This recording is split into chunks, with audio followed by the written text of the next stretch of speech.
Formula ఈ car racing కేసుపై హైకోర్టులో హాట్ గా వాదనలు జరిగాయి. కేటీఆర్ క్వాష్ పిటిషన్ పై విచారణ జరుపుతున్న జస్టిస్ లక్ష్మణ్ బెంచ్ ముందు కేటీఆర్ తరపున సుప్రీంకోర్టు సీనియర్ న్యాయవాది సిద్ధార్థ్ దావే వాదనలు వినిపించారు. డబ్బులు చేరిన సంస్థను నిందితుడిగా చేర్చలేదని చెప్పారు. విదేశీ సంస్థ పేరేంటని ధర్మాసనం ప్రశ్నించగా ఎఫ్ఈఓ వివరాలు కోర్టుకు తెలిపారు కేటీఆర్ తరపు న్యాయవాది. అయితే విచారణ కొనసాగే క్రమంలో నిందితుడిగా చేర్చవచ్చు కదా అని హైకోర్టు ప్రశ్నించింది. అయితే 13 సెక్షన్ అమలు వర్తించదని దావే వాదించారు. ఈ డబ్బుల ద్వారా లబ్ది పొందింది కేటీఆర్ కాదన్నారు. ఎలక్షన్ కోడ్ అమల్లో ఉన్నప్పుడు పాలసీ నిర్ణయాలు తీసుకోకూడదు, కానీ ఇక్కడ ముందుగానే ఉన్న అగ్రిమెంట్ ఇంప్లిమెంట్ చేశామని తెలిపారు.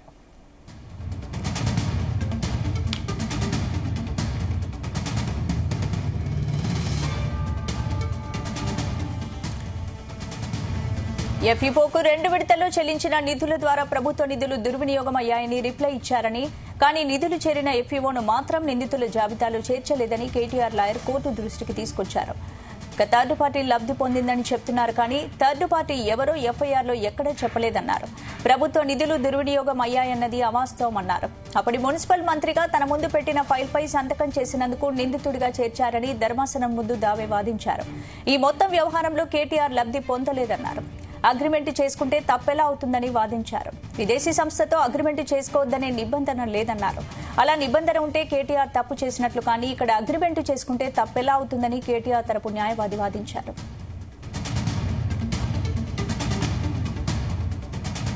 ఇదే అంశానికి సంబంధించి పూర్తి అప్డేట్స్ మా క్రైమ్ బ్యూరో చీఫ్ రవితేజ అందిస్తారు. రవితేజ, ఈ రోజు 31st కేటీఆర్ కి ఇచ్చినటువంటి అరెస్ట్ గడువు ఈ రోజు ముగియడంతో ఇంతకు ముందే హైకోర్టులో విచారణ ప్రారంభమైంది. విచారణ సందర్భంగా ఇటు 2 వైపుల నుంచి కూడా వాదనలు పూర్తయినట్టుగా తెలుస్తుంది. ఉదయం నుంచి కూడా కేటీఆర్ తరఫున న్యాయవాది ఈ కేసుకు సంబంధించినటువంటి పలు అంశాలు కోర్టు దృష్టికి తీసుకొస్తూ కేటీఆర్ పై ఈ సెక్షన్లు అసలు వర్తించవు, ఇవి కేవలం రాజకీయ పరమైనటువంటి కక్ష కోసమే పెట్టినటువంటి కేసులు అంటూ కూడా దాంట్లో మెన్షన్ చేయడం జరిగింది. కేటీఆర్ తరఫున న్యాయవాది సిద్ధార్థ్ దావే వాదనలు వినిపిస్తా ఉన్నారు. కేటీఆర్ క్వాష్ పిటిషన్ పై జస్టిస్ లక్ష్మణ్ బెంచ్ ఈ విచారణ జరుపుతా ఉంది. కేటీఆర్ వేసినటువంటి పిటిషన్ పై కౌంటర్ దాఖలు, ఇప్పటికే ఏసీబీ కౌంటర్ కూడా దాఖలు చేయడం జరిగింది. కేటీఆర్ పై ఉన్నటువంటి నాటు అరెస్ట్ ఎత్తివేయాలంటూ ఏసీబీ తరఫున న్యాయవాదులు ఈ విషయాన్ని కోర్టు దృష్టికి తీసుకురావడం జరిగింది. నాటు అరెస్ట్ పై కౌంటర్ అఫిడవిట్ దాఖలు చేశారు మాజీ మంత్రి కేటీఆర్. ఈ వాదనలు కొనసాగుతున్నటువంటి క్రమంలో కేటీఆర్ తరఫున న్యాయవాది డబ్బులు చేరిన సంస్థని నిందితుడిగా ఎందుకు చేర్చలేదంటూ కూడా హైకోర్టు ఈ క్వశ్చన్ అడిగింది.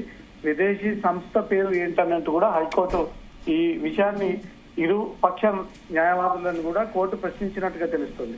ఎఫ్ఈఓ వివరాలు కోర్టుకు సమర్పించారు కేటీఆర్ తరపు న్యాయవాది. విచారణ సాగే క్రమంలో నిందితుడిగా కింద విదేశీ కంపెనీలు కూడా చేర్చవచ్చు అంటూ కూడా హైకోర్టు మరోసారి అభిప్రాయాన్ని వ్యక్తం చేసింది. ఇమీడియట్ గా కేటీఆర్ తరపు న్యాయవాది సెక్షన్ 13 క్లాస్ 1 క్లాస్ ఏ సెక్షన్ అసలు కేటీఆర్ పైన ఈ సెక్షన్ వర్తించదు. ఈ డబ్బుల ద్వారా లబ్ధి పొందింది కేటీఆర్ కాదు. ఎలక్షన్ కోడ్ అమల్లో ఉన్నప్పుడు పాలసీ నిర్ణయాలు తీసుకోకూడదు, కానీ ఇక్కడ ముందుగానే ఉన్నటువంటి అగ్రిమెంట్ ని ఇంప్లిమెంట్ చేశాము.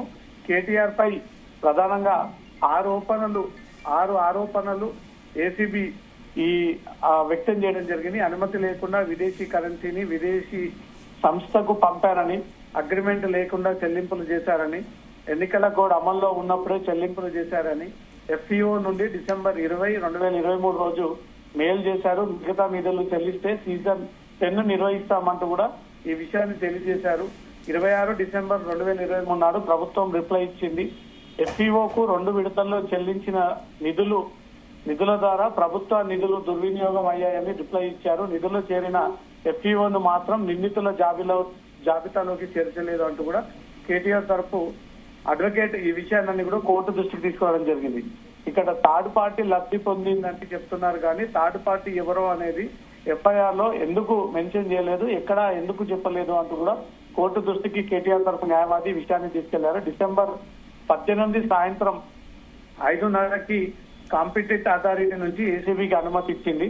డిసెంబర్ 19న ఏసీబీ ఎఫ్ఐఆర్ నమోదు చేసింది.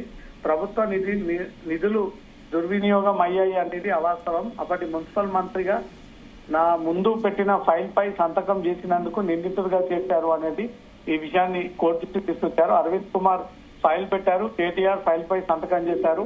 అంత మాత్రాన నిందితుడిగా చేరుస్తారా? ఈ మొత్తం వ్యవహారంలో కేటీఆర్ నేరుగా లబ్ధి పొందినటువంటి సందర్భాలు లేవు. అగ్రిమెంట్ చేసుకుంటే తప్పేలా అవుతుంది, విదేశీ సంస్థతో అగ్రిమెంట్ చేసుకోవద్దా అంటూ ఈ నిబంధన ఏదైనా ఉందా అంటూ కూడా సిద్ధార్థ్ దావే కోర్టులో ఈ వాదన వినిపించినట్టుగా తెలుస్తుంది. అలా నిబంధన ఉంటే కేటీఆర్ తప్పు చేసినట్టు, కానీ ఇక్కడ అగ్రిమెంట్ చేసుకుంటే తప్పేలా అవుతుంది అని మాత్రం కోర్టు దృష్టికి తీసుకొచ్చారు. దీన్ని 2:30కు వాయిదా వేశారు. 2:30 తర్వాత ఇటు ప్రభుత్వం తరఫున న్యాయవాదులు ఇప్పుడు వారికి ఉన్నటువంటి తప్పిదాలు, ఎన్నికల కోడ్ అమల్లో ఉండగా ఈ డబ్బులని బదలాయించడం వాటిపై కూడా వాదనలు ప్రభుత్వం తరఫున పబ్లిక్ ప్రాసిక్యూటర్ ఈ వాదన వినిపిస్తున్నట్టుగా తెలుస్తుంది. ఈ వాదనలు విన్న తర్వాత కేటీఆర్ పై ఉన్నటువంటి నాట్ టు అరెస్ట్ గడువును పొడిగిస్తారా లేదా దర్యాప్తు సంస్థలకు కేటీఆర్ సహకరించాల్సిందే అంటూ కూడా తనకు నోటీసులు ఇస్తారనే దానిపై క్లారిటీ రావాల్సి వస్తుంది. అంటే ఏంటి రవితేజ, ఇప్పుడు వాదనలు అయితే వాడివేడిగా కొనసాగాయి. దీనికి తీర్పు ఏ విధంగా వచ్చే అవకాశం ఉంది, ఎప్పుడు వచ్చే అవకాశం ఉంది? ఈ 31 వరకే అతను అరెస్ట్ చేయకూడదు అంటూ కోర్టు గతంలోని ఆర్డర్స్ ఇచ్చింది. ఈ రోజుతో గడువు ముగియనుంది.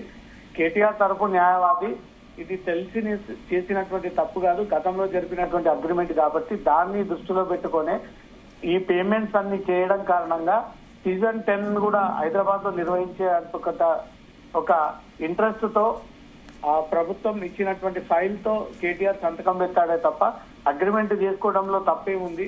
ఎన్నికల కూడా అమల్లో ఉన్నప్పుడు ఎన్నికల కమిషన్ చూసుకుంటుంది, కానీ ఇక్కడ ఏసీబీ దీంట్లో ఎలా ఇన్వాల్వ్ అవుతుంది అంటూ కూడా తన పైన పెట్టినటువంటి ఈ సెక్షన్స్ అన్ని కూడా అతని పైన వర్తించవు. అతను విచారణ జరపకుండా, నేరం రుజువు అవ్వకుండా ఈ సెక్షన్ లో అతని పైన పెట్టడం చూస్తుంటే రాజకీయపరమైనటువంటి కక్షలో భాగంగా పెట్టినటువంటి కేసులే అంటా ఉన్నారు. కాబట్టి ఇటు ప్రభుత్వం తరఫున న్యాయవాదులు వాదనలు విన్న తర్వాత దీంట్లో నిజమైనటువంటి వాస్తవాలు ఏంటి అనే దానిపై కూడా కోర్టు ఒక అభిప్రాయాన్ని వ్యక్తం చేసేటువంటి అవకాశం ఉంది. లేదా దర్యాప్తు సంస్థలకు కేటీఆర్ సహకరించాల్సిందే, అతన్ని అరెస్ట్ చేయొచ్చు, కోర్టు దీంట్లో అడ్డంకులు పెట్టదు అన్నట్టు మాత్రం ఆదేశాలు ఇస్తే ఇమీడియట్ గా కేటీఆర్ ని అరెస్ట్ చేసేటువంటి అవకాశం ఉంటుంది.